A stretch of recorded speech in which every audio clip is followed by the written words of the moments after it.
Loss ஏஞ்சல்ஸிலேயே Mickey தான் சிறந்த வக்கீல். அங்கே இருக்கிற யாரை விடவும் அவர் மூளை ரொம்ப வேகமா வேலை செய்யும். ஒரு நாள் காலையில அவர் கோர்ட்டுக்கு வந்தப்ப அவரோட நண்பர் வால் அவரை தனியா கூப்பிட்டு ஒரு புது வாய்ப்பு பத்தி சொல்றாரு. ட்ரெவர் அப்படிங்கிற ஒரு கோடீஸ்வரரோட பையன் அடிதடி கேஸ்ல கைதாகியிருக்கான். அவனுக்கு ஒரு வக்கீல் தேவைப்படுது. இதுல பெரிய காசு கிடைக்கும்ங்கிறதால மிக்கி யோசிக்காம இந்த வேலையை ஏத்துக்கிறாரு. கோர்ட் ஆரம்பிக்கிறதுக்கு முன்னாடி மிக்கி அவரோட பழைய கிளையண்டான ஒரு பைக் கேங் தலைவரை போய் பார்க்கறாரு. இன்னும் ஏன் தன் பீசை கட்டலன்னு மிக்கி அவர்கிட்ட கேட்கிறாரு. அந்த தலைவன் அவரை சமாதானப்படுத்த பார்க்கிறான். சீக்கிரமே பணம் வந்துடும்னு வாக்கு கொடுக்கறான். கொஞ்ச நேரத்திலேயே விசாரணை ஆரம்பிக்குது. சாட்சிகளையும் ஆதாரங்களையும் திரட்ட 1 மாசம் அவகாசம் வேணும்னு மிக்கி நீதிபதி கிட்ட கேட்கிறாரு. நீதிபதியும் அதுக்கு சம்மதிக்கிறாரு. அந்த கேங் தலைவனுக்கு செம கோபம். அவனுக்கு இப்போவே ஜெயில்ல இருந்து வெளியே வரணும், அப்புறம் இல்லை. ஆனா மிக்கி ரொம்ப நிதானமா சீக்கிரம் ரிசல்ட் வேணும்னா சீக்கிரம் பணத்தை கட்டுன்னு கராரா சொல்லிடுறாரு. விசாரணை முடிஞ்சதும் தன்னோட புது கிளையண்ட் ட்ரெவரை பார்க்க மிக்கி போலீஸ் ஸ்டேஷனுக்கு போறாரு. போற வழியில யாரோ ஒரு பைக் கும்பல் தங்களை பின்தொடர்றதை மிக்கி கவனிக்கிறாரு. அவரு பதட்டப்படவே இல்லை, வண்டிய ஓரமா நிறுத்த சொல்லி டிரைவர் கிட்ட சொல்றாரு. பைக்ல வந்த ஒருத்தன் வந்து அவங்க தலைவனை சீக்கிரம் வெளியே எடுக்கச் சொல்லி மிக்கியை மிரட்டுறான். நாம எல்லாரும் ஒரே குடும்பம் மாதிரி, நாம எப்பவும் உங்களைத்தானே கூப்பிடுவோன்னு சென்டிமெண்ட் பேசுறான். மிக்கி அதை கேட்டுட்டு பேரம் பேசுறாரு. ஒரு $10,000 கைக்கு வந்ததும் உதவி செய்ய ஒத்துக்கிறாரு. அடுத்த மாசம் உங்க தலைவன் வெளியே வந்துடுவான்னு உறுதி தர்றாரு. ஸ்டேஷன்ல ட்ரெவரை சந்திச்சு அந்த கேஸை அதிகாரப்பூர்வமா ஏத்துக்கிறாரு. ட்ரெவருக்கு ஒரு பக்கம் நிம்மதியா இருந்தாலும் பயத்துல நடுங்கிக்கிட்டு இருக்கான். இது யாரோ செஞ்ச சதினான், யாரையும் காயப்படுத்தலன்னு அவன் கெஞ்சிறான். மிக்கி அவனை சமாதானப்படுத்தி மத்தவங்க கேட்டுட போறாங்க, மெதுவா பேசுன்னு சொல்றாரு. அன்னைக்கு மதியமே மிக்கி வேகமா வேலையில இறங்குறாரு. ட்ரெவரை ஜெயில்ல வைக்காம வீட்டுக்காவல்ல வைக்க நீதிபதியை சம்மதிக்க வைக்கிறாரு. அவன் தப்பிச்சு போகாம இருக்க கால்ல ஒரு கருவி மாட்டப்படும். அடுத்த வாரமே விசாரணை ஆரம்பிக்க போகுது. மிக்கி கோர்ட்டை விட்டு வெளியே வரும்போது ஹன்னாவோட நம்பிக்கையான உதவியாளரை சந்திக்கிறாரு. ஹன்னாவோட பையனை இந்த சிக்கல்ல இருந்து வெளியே கொண்டு வர முடியுமான்னு அவங்க கேக்குறாங்க. அதுக்கு பெரிய தொகை தருவதாகவும் சொல்றாங்க. இந்த நாட்டிலேயே சிறந்த வக்கீலான என்னை குறைச்சு மதிப்பிடாதீங்கன்னு மிக்கி முழு நம்பிக்கையோட பதில் சொல்றாரு. இன்னொரு புது கேஸ், இன்னொரு பெரிய டீல். இதுதான் லிங்கன் லாயர். அடுத்த நாள் காலையில மிக்கியும் அவரோட உதவியாளர் ஃப்ராங்கும் ஹன்னாவோட அலுவலகத்துக்கு வர்றாங்க. அங்க ஹன்னா அவரோட உதவியாளர் அப்புறம் ட்ரெவரும் இருக்கிறாங்க. மீட்டிங் ஆரம்பிக்கிறதுக்கு முன்னாடியே மிக்கி ஒரு தெளிவான எல்லையை வகுக்கிறாரு. கிளையண்ட் ட்ரெவர் தானும் அவரோட அம்மா இல்லைனும் தெளிவா சொல்லிட்டு ஹன்னாவை வெளியே போகச் சொல்றாரு. ஹன்னாவுக்கு சங்கடமா போயிடுதானா அவரோட உதவியாளர் ட்ரெவருக்காக வேலை செய்யறதால அங்கேயே தங்குறாங்க. அரை தயாரா இருக்கிறதால அன்னைக்கு ராத்திரி நடந்த தாக்குதலை பத்தி ட்ரெவர் சொல்ல ஆரம்பிக்கிறாரு. ஒரு பார்ல குடிச்சிட்டு இருந்த போலீஸாங்கிற ஒரு பெண் வேறொருத்தரோட நெருக்கமா இருக்கிறத கவனிச்சதா சொல்றாரு. அவங்க பிரிஞ்சு போனதும் லிசா ட்ரெவர் கிட்ட வந்து அவரோட விலாசம் அப்புறம் ரேட் இருக்கிற ஒரு பேப்பரை கொடுக்கறாங்க. லிசா பார்ல இருந்து கிளம்புனதும் அன்னைக்கு ராத்திரி அவங்களோட தனியா இருக்கலான்னு நினைச்சு அந்த விலாசத்துக்கு ட்ரெவர் போறாரு. அங்க போனப்பதான் லிசா இன்னும் அந்த பழைய ஆளோட பிஸியா இருக்கிறத ட்ரெவர் பாக்குறாரு. அந்த ஆளு பேரு ஜாக். அதனால ஜாக் போற வரைக்கும் ட்ரெவர் கார்லயே காத்துட்டு இருக்காரு. ஜாக் போனதுக்கு அப்புறம்தான் ட்ரெவர் காரை விட்டு இறங்கி போய் கதவை தட்டுறாரு. முதல்ல லிசா அன்பாவே வரவேற்றாங்கன்னா ட்ரெவர் உள்ள போன உடனே யாரோ பின்னால இருந்து அடிச்சு அவர் மயக்கமாயிட்டாரு. ட்ரெவருக்கு நினைவு வந்தப்போ போலீஸ் வந்து அவரை கைது பண்றத பார்த்து குழம்பி போறாரு. லிசாவோட முகம் யாரோ அடிச்ச மாதிரி ரொம்ப வீங்கி போய் கன்றி போயிருந்தது.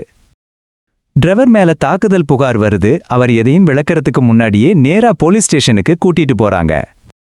ட்ரெவர் சொன்னதை கேட்ட மிக்கி இத லிசா கொடுத்த வாக்குமூலத்தோட ஒப்பிட்டு பார்க்க சொல்லி ஃப்ராங்க் கிட்ட சொல்றாரு. ஃப்ராங்க் அந்த இடத்தோட போட்டோக்களையும் அதிகாரப்பூர்வ அறிக்கையையும் எடுத்து பார்க்கறாரு.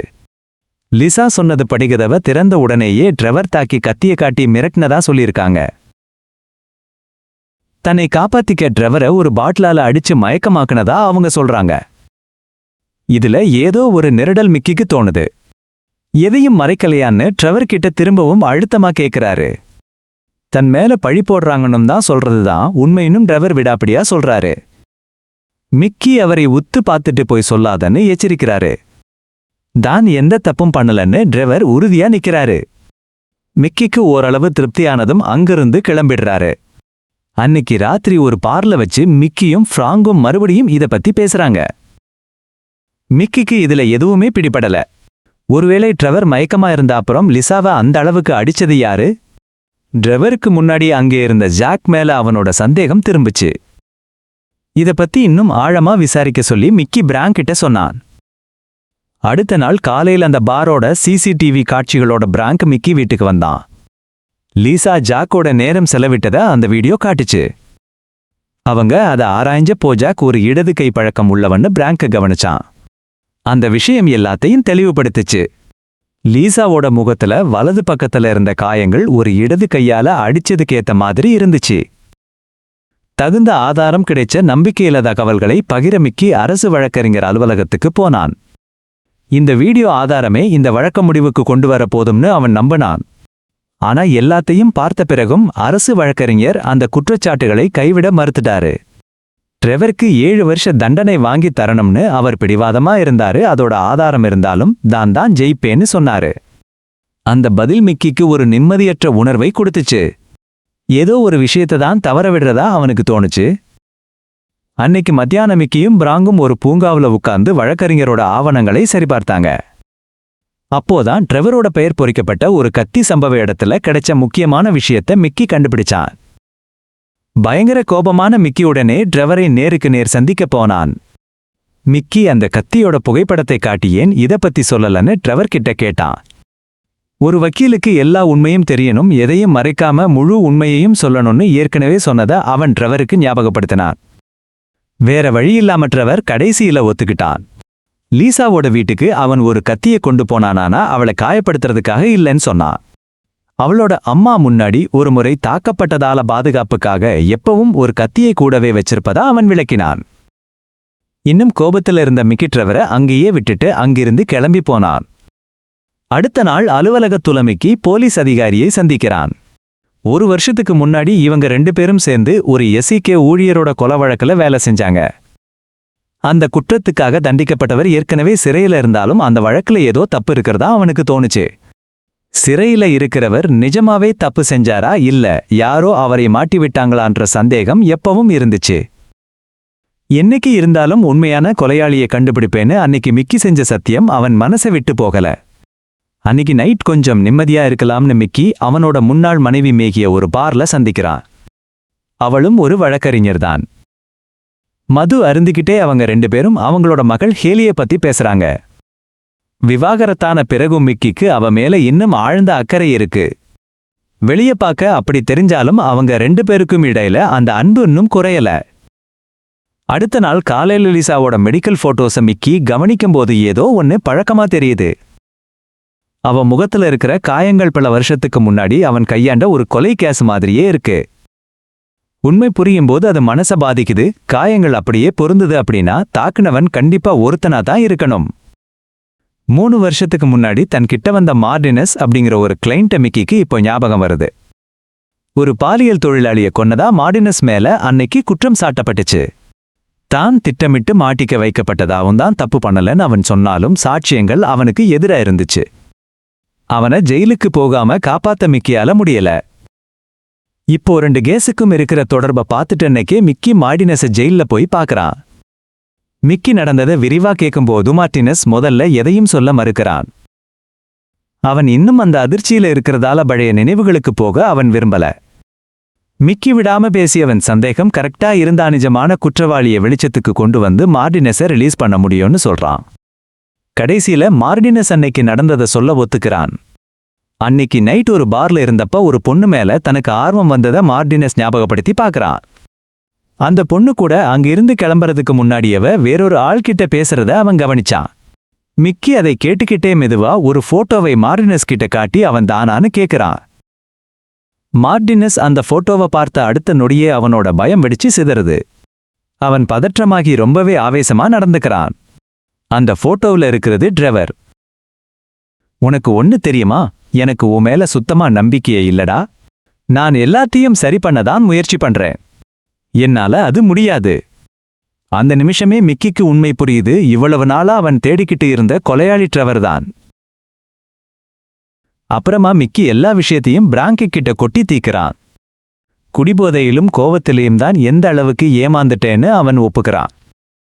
அப்பாவி பணக்கார பையனு அவங்க நினைச்ச கிளைண்ட் நிஜத்துல ஒரு கணக்கு போட்டு வேலை செய்யற சைக்கோ. பல வருஷத்துக்கு முன்னாடி ட்ரெவர் ஒரு பொண்ணை கொலை பண்ணிட்டு அந்த பழிய மார்டினஸ் மேல போட்டுட்டான். இப்போ லிசாவையும் தாக்கிட்டு தானும் பாதிக்கப்பட்டவன் மாதிரி நடிச்சு ஜாக் மேல பழிய போட பாக்கறான். ஆனா இப்போ இருக்கிற கொடுமையான விஷயம் என்னன்னா மிக்கி இதுல சிக்கிக்கிட்டான். ட்ரெவரோட வக்கீலா இருக்கிறதால அவரோட தொழில் தர்மம் அவரோட சொந்த கிளையண்ட்டையே காட்டி கொடுக்க விடாம தடுக்குது. ட்ரெவருக்கு எதிரா அவங்க கொடுக்கிற எந்த ஆதாரமும் உடனே தள்ளுபடி ஆயிடும். இதைவிட மோசம் என்னன்னா இந்த குற்றச்சாட்டு பொய்த்து போனா ட்ரெவர் சட்டப்படியா ஜெயிச்சிட்டு வெளியே வந்துடுவாரு. அதுக்கப்புறம் அவரை தண்டிக்கிறது ரொம்ப கஷ்டமாயிடும். முதலிலிருந்தே அவரோட பிளான் இதுதான். ட்ரெவர் வேணும்னே தான் மிக்கியை தேர்ந்தெடுத்தாரு. கோபமும் குற்ற உணர்ச்சியும் தலைக்கேற என்ன விலை கொடுத்தாவது அந்த அரக்கனை உள்ள தள்ளுவேன்னு மிக்கி தனக்குள்ளேயே சபதமெடுக்கிறாரு. அன்னைக்கு ராத்திரி வீட்டுக்கு வந்ததும் ஹேலி எப்படி இருக்கான்னு கேட்க மேகிக்கு ஃபோன் பண்றாரு. ஆனா கதவை திறக்க போகும்போது ஏதோ தப்பா தோணுது. ஏன்னா பூட்டு ஏற்கனவே திறந்திருக்கு. வீட்டுக்குள்ள ட்ரெவர் ரொம்ப ரிலாக்ஸ்டா காத்துட்டு இருக்காரு. அன்னைக்கு காலையில மிக்கி மாரினஸை ஜெயில்ல போய் பார்த்தது அவருக்கு தெரியும். இனிமேல் நடிக்கிறதுக்கு எதுவுமே இல்லை. 3 வருஷத்துக்கு முன்னாடி ஒரு பாலியல் தொழிலாளியை கொலை பண்ணிட்டு அந்த பழியை மார்டினஸ் மேல போட்டதை ட்ரெவர் ஒத்துக்கிறாரு.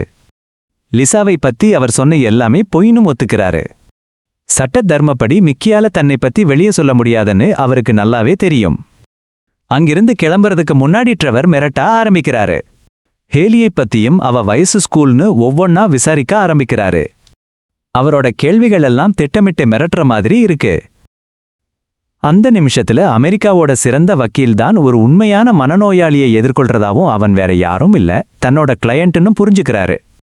அடுத்த நாள் காலையில ட்ரெவரோட விசாரணை முறைப்படி ஆரம்பிக்குது.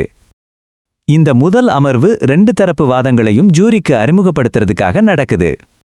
முதல்ல அரசு வக்கீல் பேசி ட்ரெவரை சிக்க வைக்கிற மாதிரி வாதாடுறாரு. மிக்கியோட முறை வரும்போது அவர் ரொம்ப அமைதியா வந்து அவங்களுக்குள்ள எதுவுமே நடக்காத மாதிரி ட்ரெவருக்காக வாதாடுறாரு. என்ன நடந்தாலும் தன் கடமையை விடாமகிளையன்ட்டை விடுவிக்க போராடுறாரு. இந்த கேஸ் அவளோட நடவடிக்கைகளை சார்ந்தது. இருக்கிற விஷயங்களையெல்லாம் ஒன்னா சேர்த்து பார்த்தாலே இதுல உண்மையான வில்லன் யாருன்னு உங்களுக்கே புரியும். அன்னைக்கு மதியம் மிக்கி ஹேலியோட கால்பந்து விளையாட்டை பார்த்துட்டு இருக்கும்போது மெகி அங்க வராங்க. கண்ணீரை அடக்கிக்கிட்டு பிராங்க் சுட்டு கொல்லப்பட்டு இறந்துட்டதா அவங்க சொல்றாங்க. இதை யாரு பண்ணாங்கன்னு இன்னும் தெரியலன்னு துப்பறியும் அதிகாரி சொல்றாரு. மிக்கி அப்படியே அமைதியாயிடுறாரு. அவர் அதிர்ச்சியான மாதிரி நடிச்சாலும் இதுக்கு ட்ரெவர் தான் காரணம்னு அவருக்கு நல்லாவே தெரியும். மனமுடைந்து போன மிக்கி தனக்கு ட்ரெவரை அறிமுகப்படுத்திய சக ஊழியரான வால் மீது தன் கோபத்தை கொட்டுகிறான். அவங்க பிராங்கை கொன்னுட்டாங்க. கொடுமை, அவங்க பிராங்க கொன்னுட்டாங்க. பிராங்குக்காக வருத்தப்படுறேனானா இதை நான் பண்ணலப்பா. அளவுக்கு அதிகமா குடிச்சதுக்கப்புறம் மேகி மிக்கியை வீட்டுக்கு கூட்டிட்டு போறா. அன்னைக்கு நைட் பிராங்கோட சாவுக்கு தான் காரணம்னு நினைச்சு வருத்தப்பட்டுட்டே தூங்காம இருக்கான்.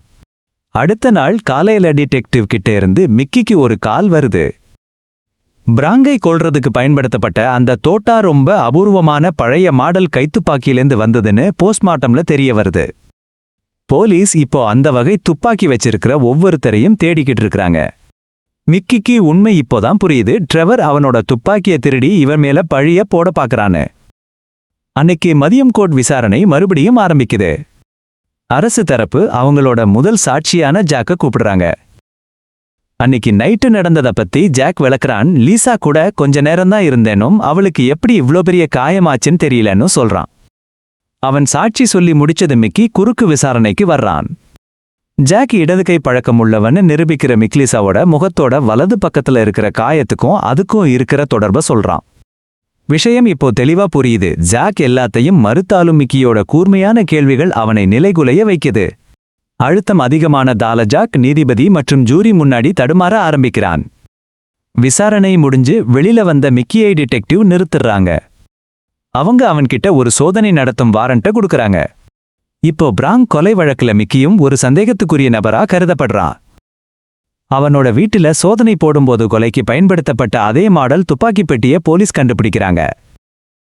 தன்னோட துப்பாக்கி திருடு போயிருச்சுன்னும் அதை யார் எடுத்தாங்கன்னு தனக்கு தெரியலன்னும் மிக்கி நிதானமா விளக்கறான். அவங்களுக்குள்ள இருக்கிற நீண்டகால பழக்கத்தால இப்போதைக்கு டிடெக்டிவ் அவனை நம்புறாங்க. அன்னைக்கு மதியம் ஒரு கஃபேல அரசு தரப்பு விசாரணைக்கு கூப்பிட போற சாட்சிகளோட பட்டியலை மிக்கியோட உதவியாளர் கொண்டு வர்றான். அதுல கொரோராலிஸ்ங்கிற ஒரு கைதியோட பேரை பார்த்ததும் மிக்கி உடனே உஷாரா வரான். இந்த கொரோராலிஸ் காசுக்காக சிறையிலிருந்தே பொய் சாட்சி சொல்றதுல பேர் போனவன். தற்செயலா இவன் ட்ரெவர் இருக்கிற அதே செல்லுல தான் இப்போ அடைக்கப்பட்டிருக்கான். மிக்கி உடனே தன் உதவியாளருக்கு ஒரு கட்டளை போடுறான். கொரோராலிஸ்க்கு காசு கொடுக்கணுமானா பொய் சொல்ல இல்ல உண்மையை சொல்ல.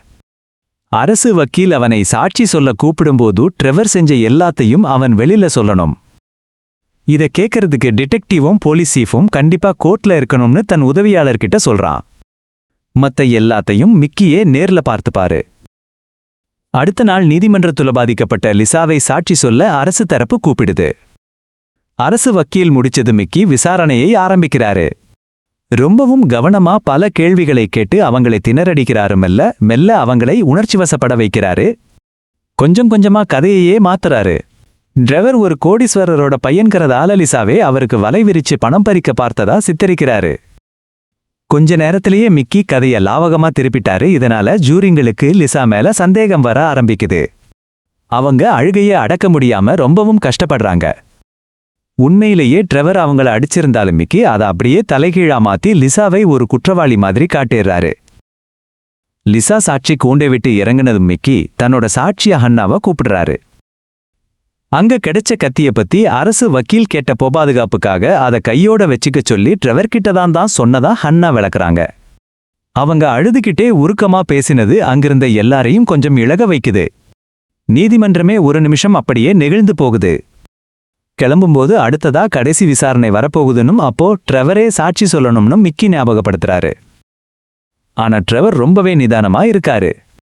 அடுத்த நாள் கடைசி விசாரணை ஆரம்பிக்குது. ட்ரெவர் சாட்சி சொல்ல வர்றாரு. ஜூரி முன்னாடி நின்னு அந்த நைட்டு நடந்ததை பத்தி ட்ரெவர் ரொம்பவே உணர்ச்சிவசப்பட்டு பேசுறாரு. தான் அநியாயமா மாட்டிக்கிட்டதா சொல்றாரு. அது மட்டும் இல்லாம முன்னாடி சொன்ன சாட்சிகள் எதுவுமே நம்புற மாதிரி இல்லைன்னு வாதிடுறாரு. தான் ஒரு அப்பாவி இளைஞனும் இதனால தன்னோட எதிர்காலமே பாழாக போகுதுன்னும் பரிதாபமா காட்டுறாரு. ஜூரிங்க அவரோட பேச்சை கேட்டு இறக்கப்படுறாங்க. இந்த மாதிரி ஒரு தப்பான குற்றச்சாட்டு நம்ம மேல வந்தா அது எப்படி இருக்கும்னு உங்களுக்கு தெரியுமா?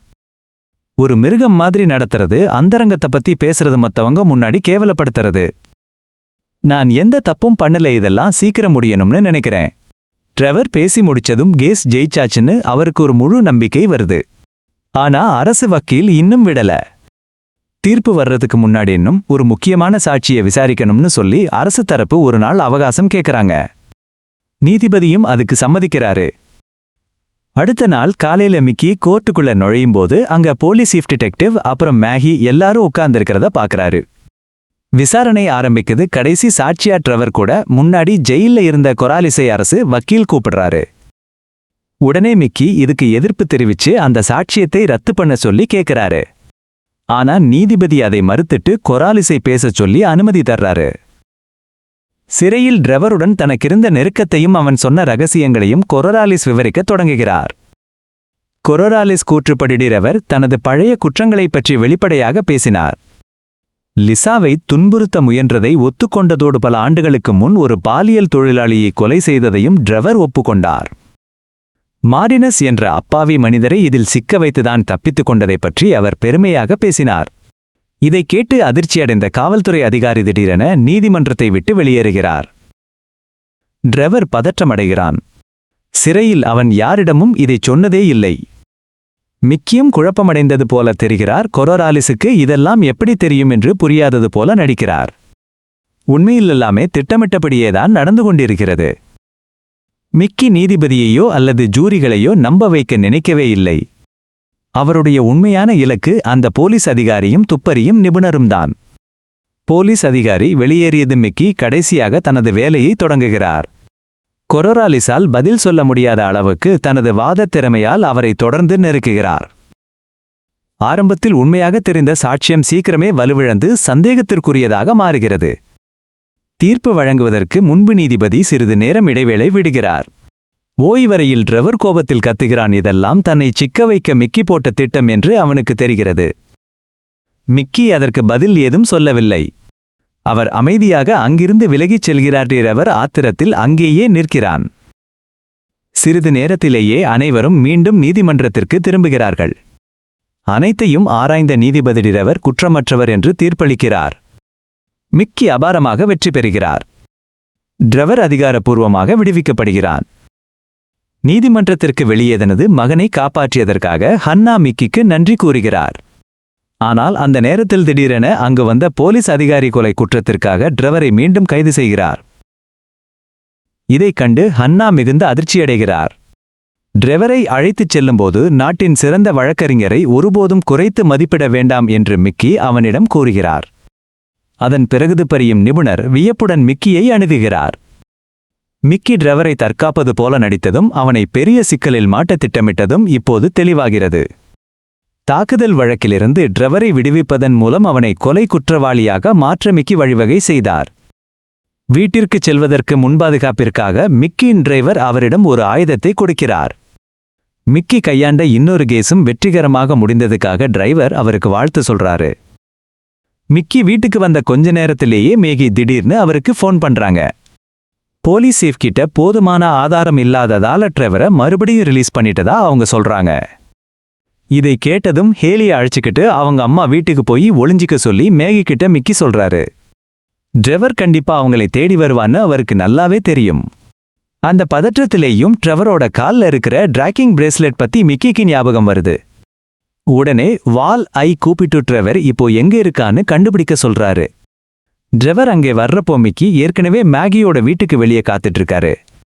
மிக்கி நிதானமா தன் துப்பாக்கியை எடுத்ததன் பொண்ணு கிட்ட இருந்து தள்ளியே இருக்கணும்னு டிரைவரை எச்சரிக்கிறாரு.